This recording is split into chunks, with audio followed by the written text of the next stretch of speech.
Your friend Sempakani Kwame Jamina, aka Tirawai. Me a day what a pass here. Come the fear penny me to call. I have Nana, we are driving. But I friend me filo. Me ton pure water. My name is Emmanuel and I'm an IT professionalist.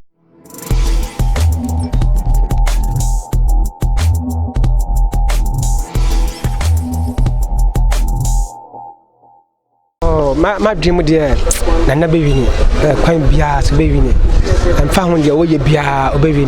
Sana me, my dream, me come a dream, Sana Chen, baby. Like me, Mama dear, Omuna me for myself.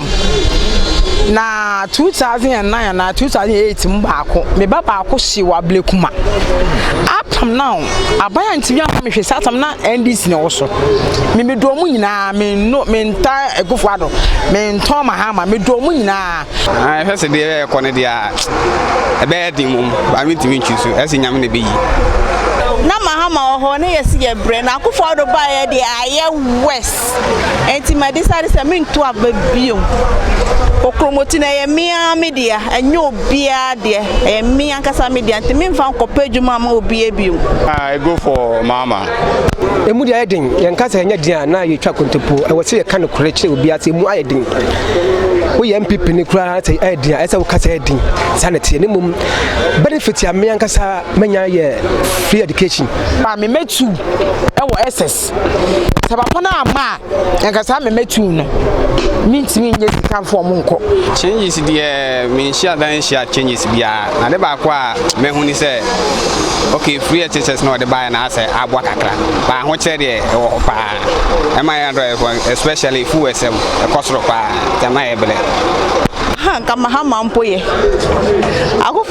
agufaro de sangede ne tutu mahama ho kama hama ye mahama ba ye na eye na onso ba ye no ye dwuma bebre banka ye ma ne chance ana ko to aso a owie 4 years na nka enya bra ye bre ni agufaro sabaji ye de wa se bibia wa ma ya sako back.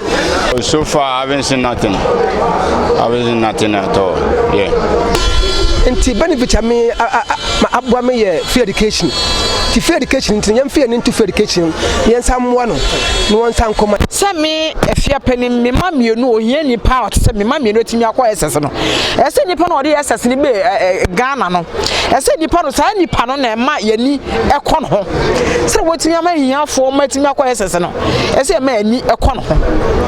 Ade ameka che Ghana man say abato de ya to di ye panim ba yen ton fenda ne topa nti du ho no ma munya botre no monto na de be ba ne hwe de obe ya man media ka me nko anka meka che Ghana fo nse isi obi mbie na adwen no mbie nani ma politician ni ba nanu mu asem ye dedede onya bedu wi a onim obi a ni opre ni family oyehwe na busuafo mu ye die eni onu ankasa ni ye die na MP fo no so bia preni die eba na nim na yen ayaka na eni nam ni die ya ne be bresa sa na edidi ntem obi amfa o madwen emma o mo.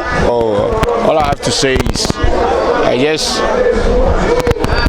want to let them know what they are going for and what you are looking for in Ghana here.